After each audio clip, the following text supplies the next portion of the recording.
Joining me now with more is a former senior director for counterterrorism on the National Security Council and associate professor at the University of Michigan, Javed Ali. Javed, thanks for taking the time. This is such a fragile ceasefire to begin with. What's at stake here, outside of the end of the ceasefire, if both sides don't hold up their end of the deal? So, Phil, nice to be with you. And based on Britt's reporting and other information that's coming out, certainly another precarious moment over the past now week plus with the ceasefire. One would hope that Hamas will release this latest hostage or captive and relieve the suffering of the thousands, if not more, Palestinians who are trying to get back into the northern part of the Gaza Strip.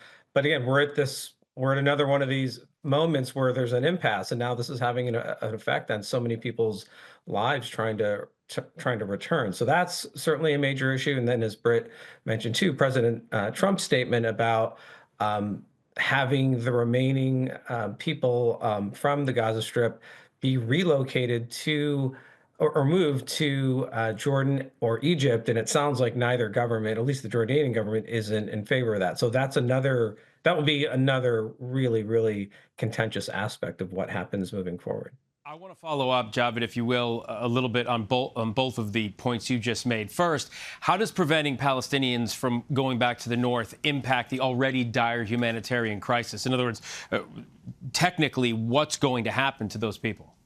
Well, we can all see from the video that it already looks like a very difficult humanitarian situation for those people. I mean, they're sitting out in the open in the northern part of the Gaza Strip.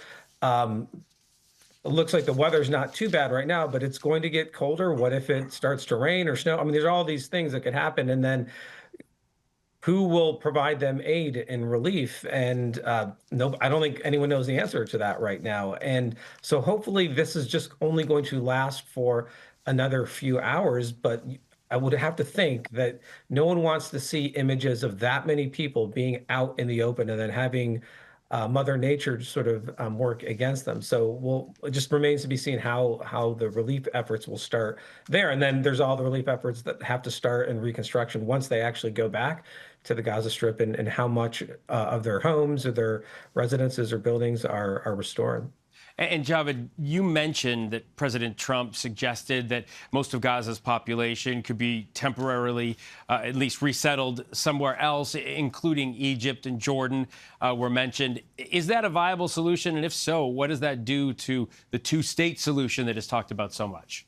I mean, it's certainly a dramatic statement from President Trump. Whether it's viable or not is another question. Now, already Jordan over the decades has accepted hundreds of thousands of Palestinians because of the ongoing conflict between Israel and the Palestinians, both the Gaza Strip and the West Bank. So Jordan's own population already has a significant percentage of Palestinians.